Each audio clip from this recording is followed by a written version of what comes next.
Hello मेरे soul friends, welcome back to your channel which is Arcana Divine Guidance. हम बात कर रहे थे कुंडली के बारे में। कुंडली कैसे देखें, हमने लग्न चार्ट के बारे में बात की थी। लग्न चार्ट को कैसे देखें, जिसमें इस तरह के कॉलम बनाए गए होते हैं। उसमें घर होते हैं, एक पहला घर, दूसरा, तीसरा, चौथा, ऐसे 12 घर होते हैं। तो मैंने आपसे 3 चीज़ें डिस्कस की थी इस बारे में, हाउसेस, साइन एंड प्लैनेट्स। तो हम हाउसेस की बात तो कर चुके हैं, ये कौन सा घर है, पहला घर, दूसरा घर, तीसरा घर। मैंने लास्ट वीडियो में, आप अगर देखेंगे पीछे जाके, मैं बात कर चुकी हूँ। जिन्होंने देख लिया हो वो समझ चुके होंगे। तो मैं एक बार छोटा सा रिकैप दे देती हूँ कि कौन सा घर का क्या मतलब होता है। अगर हम इसके फर्स्ट घर से लेके चले तो ये फर्स्ट घर होता है सेल्फ का, कि आप खुद कैसे हैं, आपकी अपीयरेंस कैसी है, आप खुद कैसे हैं। सेकंड घर होता है पोजेशन का, कि आपको पास से आपके मतलब आपकी वेल्थ कैसी है, आपका जॉइंट फैमिली कैसी है, आप किस ख़ानदान से हैं आपके, उसके बारे में बात की जाती है। ये मैं एक एक पॉइंट लेके चल रही हूँ। इसमें और भी बहुत सारे टॉपिक कवर होते हैं, वो आप मेरी पिछली वीडियो में जाके देख सकते हैं। क्योंकि अगर मैं इस वीडियो में बात करूँगी तो बहुत लंबी हो जाएगी, तो मैं इसे शॉर्ट ही रखूँगी। बस एक रिकैप देने के लिए, आप खुद की पर्सनैलिटी कैसी है, खुद आप कैसे हैं, आपकी फैमिली कैसी है। थर्ड, आपका कम्युनिकेशन, लोगों के साथ बातचीत, छोटे भाई बहन, ये कैसा है। उसके बाद आपका घर की सुख सुविधाएँ कैसी है, आपके घर में क्या क्या चीज़ें हैं, आपकी मदर कैसी हैं। पाँचवां, आपकी क्रिएटिविटी कैसी है, आपका लव कैसा है। छठा, आपका हेल्थ एंड सर्विस कैसी है आपकी। सेवन्थ में आपकी पार्टनरशिप आ जाती है, वेदर आपकी शादी की पार्टनरशिप हो चाहे बिज़नेस की पार्टनरशिप हो।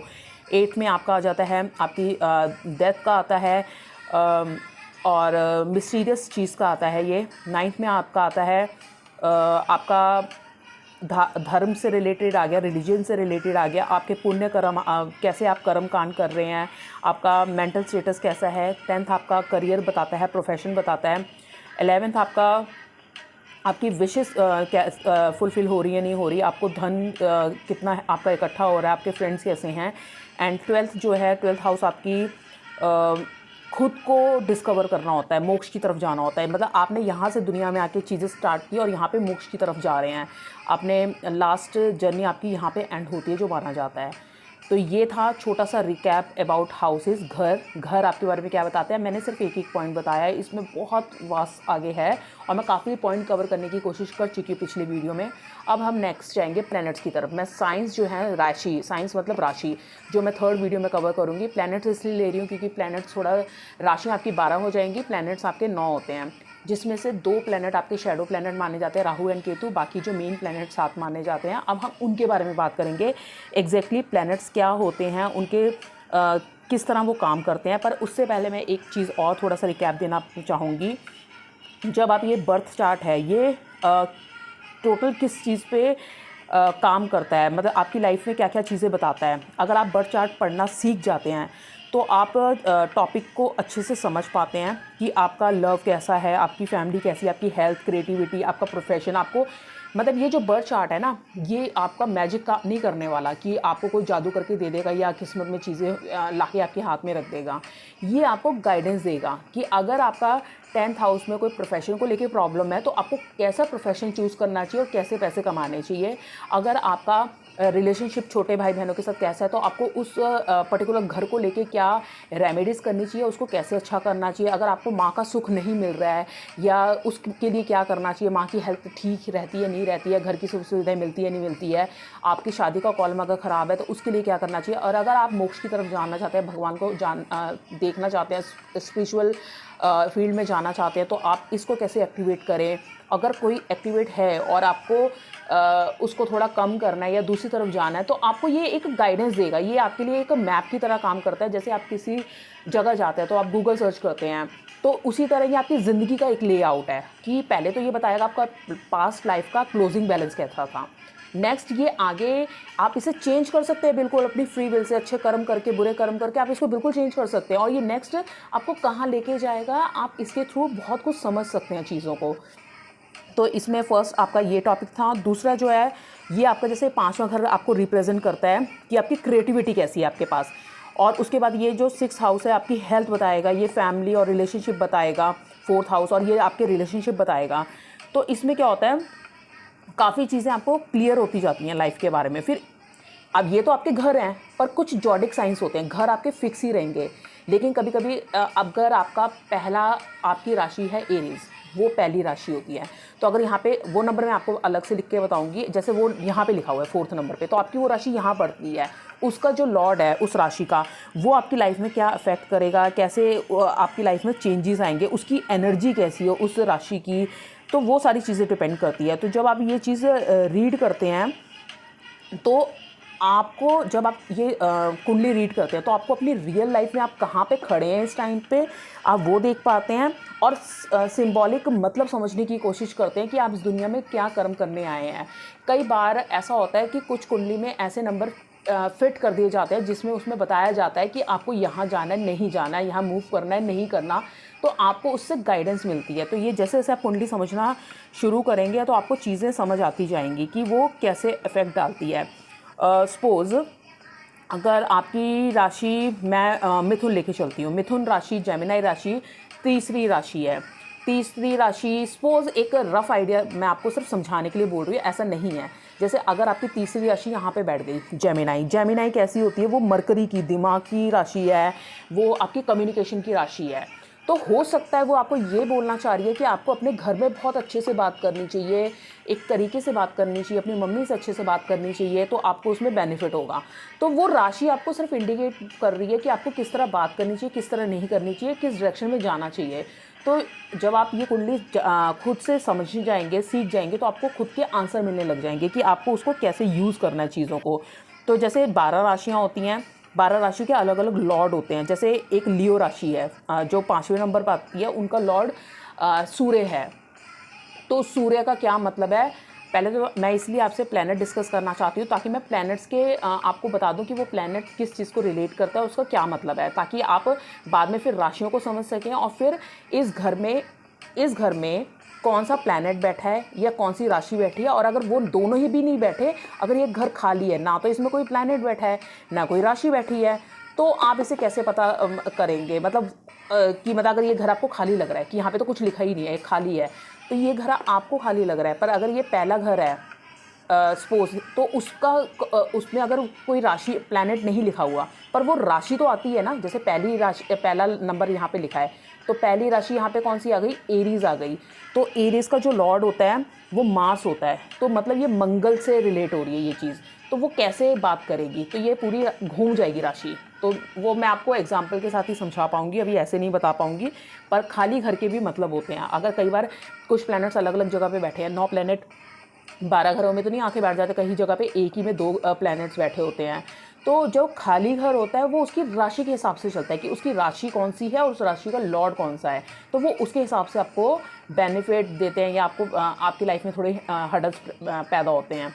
तो हम उसकी बात बाद में करेंगे। तो अब हम पहले राशियाँ प्लैनेट स्टार्ट करते हैं। पहला प्लैनेट मैं सन लेके चलती हूँ। सन पहला है, सन, मून, दूसरा मून है, तीसरा मरकरी लेती हूँ, वीनस लेती हूँ, मार्स, जुपिटर एंड फिर राहु केतु आ जाएंगे। तो पहला अगर मैं सन प्लैनेट लेके चलती हूँ, तो सन का क्या मतलब होता है। अगर सन प्लैनेट को मैं लेती हूँ, उसके आपको सन देख के क्या समझ आता है। अगर नॉर्मल लैंग्वेज में भी देखें तो एक सन तपता हुआ, तेज़ चमकता हुआ प्लैनेट लगता है। तो सन रिप्रेजेंट करता है आपके फादर फिगर को भी। तो सन ईगो दिखाता है, आपकी पर्सनालिटी कैसी है, आपके लाइफ पर्पस कैसा है, या फिर आप कितने डिसिप्लिन है लाइफ में, या कितने पंचुअल हैं। सन जो है वो आपकी आत्मा है, आपका मैंने ये पहले भी बात की थी, सन आपकी बॉडी है, आपकी आत्मा है। अगर मैं इसका एक कीवर्ड में लेके चलूँ सन को, कि सन के लिए अगर मैं आपके दिमाग में वो चीज़ रह जाए कि सन एक्चुअल कैसी है, तो उसको फिज़िकल बॉडी लिया जाएगा सन को, कि आपका जो फिज़िकल बॉडी है वो कैसी है, आप कैसे इन्फ्लुएंस हो रहे हैं आप, और ये डे के हिसाब से काम करेगा। आप इसे डे से रिलेट कर सकते हैं। वहीं अगर दूसरा प्लेनेट आपका मून है, तो मून एक इमोशनल बॉडी है, वो एक फीमेल से इन्फ्लुएंस होता है। वो सन जो है वो शिव है, एंड मून जो है वो शक्ति है, फीमेल प्लैनेट है। तो वो आवर्स के हिसाब से देखा जाता है, क्योंकि उस मून में ना 2-2 घंटे का चेंजेस आते हैं, और 15 दिन का, 20 दिन, 1 दिन का, जैसे पूर्णमासी, अमावस्या, उसमें मतलब बहुत जल्दी चेंजेस आते हैं। तो उसमें आपका मूड कैसा है, आपकी जल्दी आप मतलब बहुत इमोशनल होंगे। इस तरह के लोग बहुत इमोशनल होते हैं, और सन वाले लीडरशिप क्वालिटीज़ रखते हैं।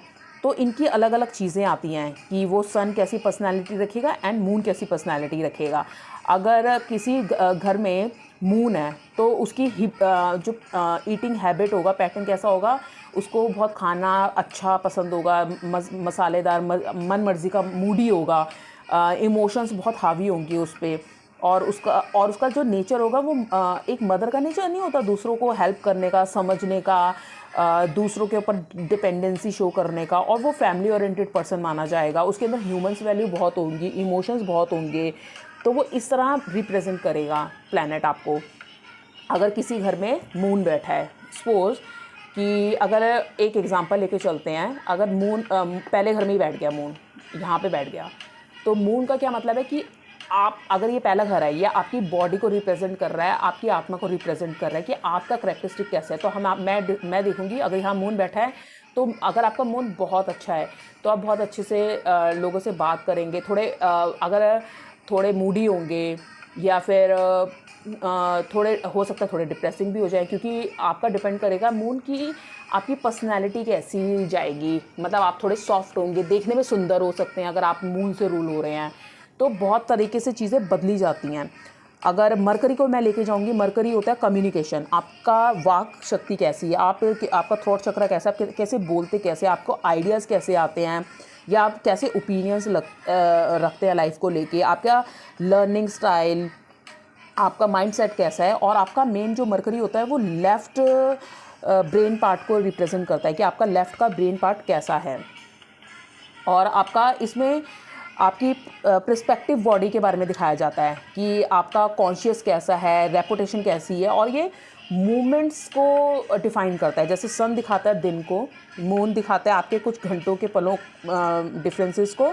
ये मूवमेंट टू मूवमेंट की, मतलब अगर एक एग्जांपल लेके चलते हैं, आपने किसी बहुत बड़ी डील होल्ड कर रहे हैं, आप किसी से बात कर रहे हैं, डील कर रहे हैं, तो जब आपने उनसे कम्युनिकेशन की तो आपने उनसे कैसे अपना आइडिया प्रेजेंट किया उनके सामने और कैसे बात की, तो उसी पे आपका प्रोजेक्ट दिखाया जाता है। तो कि आप फट से सिलेक्ट होते हैं या आपको वो सिलेक्ट नहीं करते उस प्रोजेक्ट के लिए, तो ये मूवमेंट बेस काम हो गया मरकरी। मतलब वो आप एक घड़ी में उसका रिप्लाई मिल गया आपको।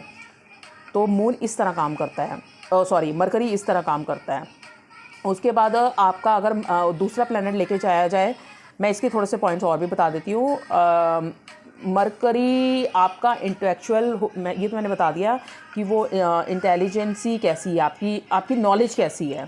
क्योंकि मेरे को जैसे जैसे मैं प्लैनेट्स की बात कर रही हूँ तो मुझे याद आता जा रहा है कि उसमें आपकी नॉलेज देखी जाएगी, आप कितनी नॉलेज रखते हैं एक टॉपिक के ऊपर। नेक्स्ट आपका है वीनस। वीनस में आपकी पर्सनल वैल्यू, ये जो वीनस प्लैनेट होता है, और अगर किसी इंसान को वीनस गवर्न कर रहा है तो वीनस शो करता है कि वो कितना मटेरियलिस्टिक इंसान है, उसकी पर्सनल वैल्यूज़ कैसी है, वो अपने आप को बहुत इंपॉर्टेंस देगा वो इंसान कि मैं कितना इंपॉर्टेंट हूँ, मेरी नीड्स क्या हैं, मेरी फीलिंग्स क्या हैं, उसके रिलेशनशिप, और वो लोगों को कैसे अट्रैक्ट करता है। वीनस जो है उसका मेन क्या होता है, मटेरियलिस्टिक होता है वो प्लैनेट।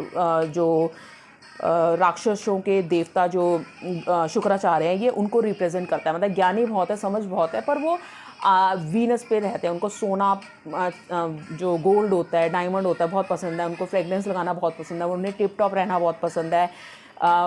नॉलेज है उनके पास, वो कोई उसमें नहीं कह रही मैं नॉलेज नहीं है, क्योंकि वो गुरु हैं, पर वो ना इनर वर्ल्ड से ज़्यादा आउटर वर्ल्ड में रहना पसंद करते हैं। मतलब आप जैसे वीनस से कोई रूल होता है तो आप उनमें देखेंगे कि वो लोगों के पास ना, लोग एडवाइस लेने बहुत जाएंगे, चाहे उनको खुद उस चीज़ की समझ हो ना हो, पर वो इतने इम्प्रेसिव होते हैं कि वो लोगों को वैसा क्रिएट कर देते हैं कि वो बहुत समझदार हैं लोग। और एक ना जैसे है मॉडलिंग वगैरह फील्ड होती है या फिल्म लाइन की फील्ड होती है, तो इसमें जो लोग होते हैं ज़्यादातर वो लोग होते हैं जो वीनस से गवर्न होते हैं। उसके बाद मैं आपसे मार्स ले लेती हूँ। मार्स क्या होता है, मंगल ग्रह है, बहुत गर्म, गुस्से वाला। इसकी डिटर्मिनेशन बहुत ज़बरदस्त होती है। अगर इसने कुछ डिसाइड कर लिया, दैट मीन्स कर लिया।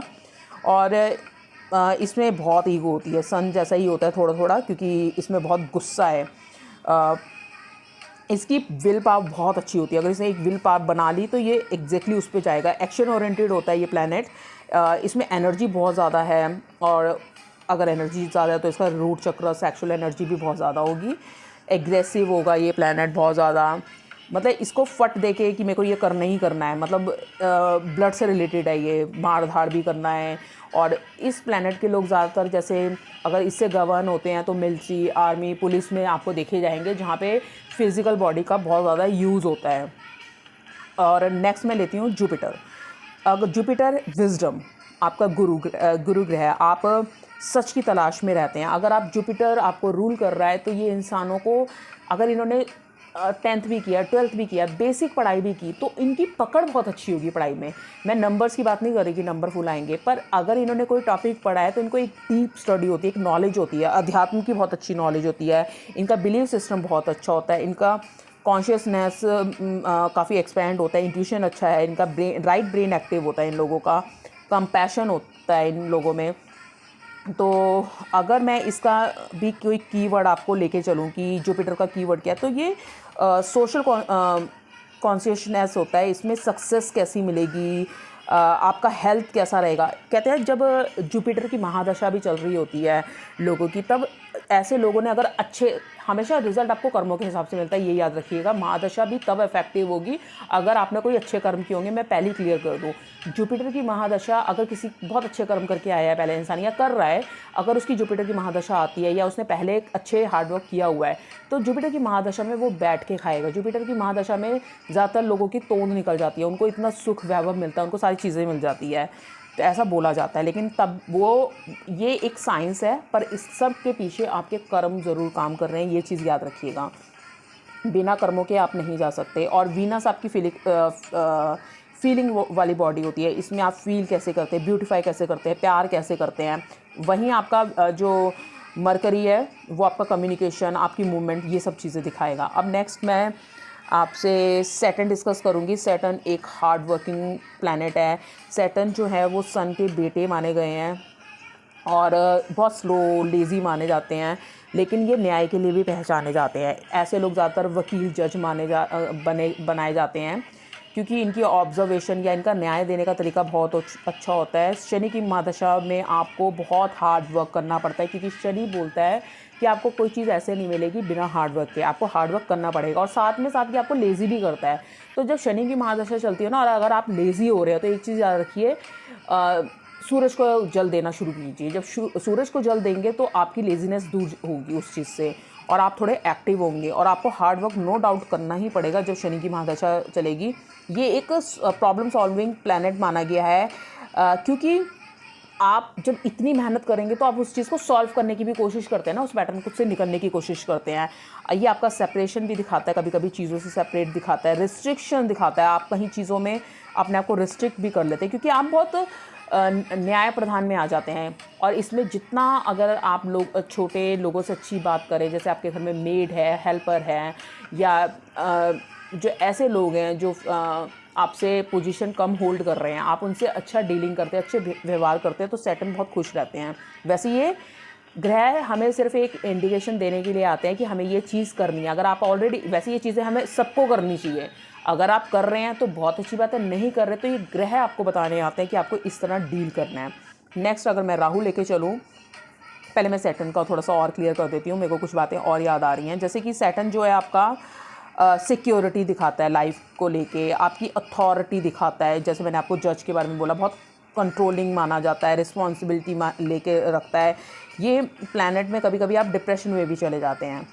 कभी कभी ऐसा होता है कि ऑफ कोर्स जब ये प्लैनेट थोड़ा स्लो चलेगा और आपको लगेगा कि मैंने तो इतनी मेहनत की, मुझे उतना तो रिजल्ट मिला नहीं है, हालांकि इसका रिजल्ट आएगा पर स्लो आएगा, पर आप थोड़ा थका हुआ फील करते हैं। आप पेशेंस, कई बार ये बहुत पेशेंस सिखा देता है आपको, क्योंकि इतने लंबे टाइम तक जब आपको रिजल्ट नहीं मिलता तो ऑटोमेटिकली आप पेशेंस में आ जाते हैं। टाइम पीरियड बहुत लेता है। मिस्ट्री का प्लैनेट है, डर का भी प्लैनेट है, सोशल कंडीशनिंग, पेरेंट्स कैसे आपसे डील करते हैं। इस प्लैनेट में आप थोड़ा डर के भी रहते हैं। कुछ लोग, आपको चीज़ों से डील करना, ये ज़िंदगी का रियल मीनिंग सिखा देता है आपको, आपकी बॉडी को, कि कैसे रहना है। उसके बाद अब दो शैडो प्लैनेट की बात कर लेते हैं। राहु, राहु आपकी सोच है, आपकी इल्यूजन है। राहु जो है ना, आपके आगे एक धुंध क्रिएट कर देता है कि कैसे धुंध क्रिएट कर देता है, वो आपको एक पिक्चर दिखाता है कि ऐसे ऐसे आपके पास चीज़ें हैं, पर जैसे ही वो धुआं आगे से हटता है, आप देखते हैं ये तो मेरे पास कुछ है ही नहीं है, ये एक ऐसा सॉन्ग रचता है जो आपको एक ऐसी दुविधा में डाल देता है कि ये सच में चीज़ है भी कि नहीं है। ये एल्यूजन क्रिएट करेगा आपके सामने। तो आपकी इच्छाएं इसमें बहुत जागृत होती हैं। आप बहुत इच्छा करते हैं चीज़ों की कि मेरा ये चीज़ हो जाए, वो हो जाए। व्यर्थ के मतलब अगर हार्ड वर्क नहीं कर रहे, सिर्फ इच्छाएं कर रहे हैं, तो ये आपको भ्रमित कर देगा प्लैनेट। वहीं केतु जो है वो स्पिरिचुअल प्लैनेट माना जाता है। ये आपको डिटैच करता है चीज़ों से, आपको अपने अंदर झांकने के लिए बोलता है, इंट्रोस्पेक्ट करने के लिए बोलता है। और ये प्लैनेट्स दोनों जो हैं ये थोड़े कन्फ्यूजन में रहते हैं। ये थोड़े इनमें एडिक्शन की तरफ भी जा सकते हैं आप, ड्रग्स से रिलेटेड। जैसे कि राहु, ये एक ही इंसान को माना, एक ही बॉडी को माना गया है। जो राहु होता है वो ऊपर का हिस्सा होता है, जो फेस हिस्सा है, और जो केतु है वो नीचे का धड़ होता है। तो जो राहु है वो सोच रहा बहुत है, प्लानिंग बहुत कर रहा है, पर जो केतु है अब उसके बाद प्लानिंग करने के लिए नहीं है, वो किसी के साथ भी लग गया, बस चल रहा है, मूवमेंट बहुत हो रही है। केतु के टाइम पे हम बहुत मूवमेंट करते हैं, इधर उधर चलते रहेंगे। आप अगर किसी जॉब में हैं और केतु है आपके ऊपर चल रहा है, तो केतु आपको ये बोल रहा है आप जितना भाग दौड़ करेंगे, जितना काम करेंगे, उतना अच्छा है। मतलब ये केतु में इंसान ज़्यादा दिमाग नहीं लगाएगा इसमें, क्योंकि स्पिरिचुअलिटी में भी ऐसा होता है ना, अंधविश्वास हम बोलते हैं, अंधविश्वास नहीं होता, इसे अंधविश्वास भी बोलते हैं कुछ लोग। लेकिन अगर आप भगवान को बहुत ज़्यादा बिलीव करते हैं तो उसमें आपको दिमाग लगाने की ज़रूरत नहीं है भगवान में, क्योंकि भगवान तो तपस्या से मिलते हैं, उनके लिए श्रद्धा रखने से मिलते हैं। तो आप विश्वास भी उस पर कर सकते हैं जिस विश्वास करने, अब जैसे सामने वाला इंसान बहुत बुरा इंसान है, आप उस पर विश्वास करेंगे तो आपको बैड रिजल्ट मिलेगा। पर कुछ ऐसी चीज़ें होती हैं जिस पे आप विश्वास कर सकते हैं आंखें बंद करके, तो वहाँ से आपको अच्छा ही मिलता है। तो अगर आपने अच्छे इंसान पे अंधविश्वास किया तो आपके लिए अच्छा हो जाएगा, बुरे इंसान पे अगर आपने अंधविश्वास किया तो बुरा हो जाएगा। बस इतना सा इसके पीछे साइंस है। तो अगर आपका केतु अच्छा है तो आप मोक्ष की तरफ निकल जाते हैं, स्पिरिचुअल हो जाते हैं, बहुत ज़्यादा रिसर्च वर्क में चले जाते हैं, डीप नॉलेज में चले जाते हैं। वहीं अगर राहु होता है तो आपको ये बैठने नहीं देगा, राहु आपको, ये आपको दौड़ाता रहेगा, आपके दिमाग को इच्छाएं करता रहेगा, मेरे को ये चाहिए, मुझे वो चाहिए। तो ये प्लैनेट्स इस तरह से काम करते हैं। आई होप मैं कुछ कामयाब हुई आपको प्लैनेट समझाने के लिए। अगर आपको कुछ भी क्वेरी आप प्लीज़ मैसेज ड्रॉप कर सकते हैं मुझे। इसमें वैसे और बहुत सारी चीज़ें होती हैं जो निकलती रहती है जब आप कुंडली देखते हैं या किसी से बात करते हैं, प्रेडिक्शन देते हैं तो आपको, लेकिन आप इतनी सारी चीज़ें तो कवर नहीं कर सकते ना, बता पाएंगे उतना वीडियो में जितना वास्ट में होता है। तो मैंने जितना बता पाई मैं उतना आपको कवर करने की कोशिश की। फिर उसके बाद हम साइंस की बात करेंगे कि कौन सी राशि का क्या मतलब होता है, फिर कौन सी कुंडली में कैसे होता है, हम उसके बारे में नेक्स्ट बात करेंगे। तो ये मैं आपको बेसिक नॉलेज देने की कोशिश कर रही हूँ बस, कि अगर पहले घर में सूरज बैठेगा तो वो इंसान बोल्ड होगा, बहुत ईगोस्टिक होगा, लीडरशिप क्वालिटी लेके आएगा। अगर वही सूरज दूसरे स्थान पे बैठ जाएगा तो वो आपकी स्पीच को थोड़ा बैलेंस कर देगा। आप थोड़ा सोच समझ के बात करेंगे, या फिर आपका स्माइल जो है वो थोड़ी कंट्रोलिंग हो जाएगी, सोच समझ के स्माइल करेंगे। आपकी वेल्थ कैसी होगी, या फिर आप जो खाना है बहुत गर्म खाना पसंद करेंगे क्योंकि वो सन से रूल हो रहा है वो पर्टिकुलर घर।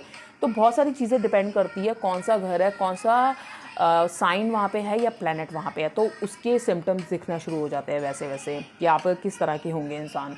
तो अगर आपको ये वीडियो अच्छी लगी है प्लीज़ लाइक कर दीजिएगा, सब्सक्राइब कर दीजिएगा, और एक छोटा सा कमेंट अगर डाल सकते हो तो डाल दीजिएगा। थैंक यू वेरी मच आपका मेरे साथ बने रहने के लिए। मिलते हैं नेक्स्ट वीडियो में साइंस के साथ। हम बात करेंगे कौन सी राशि का कौन सा लॉर्ड है और उस राशि का क्या मतलब है सिंबल्स के साथ। Thank you so much.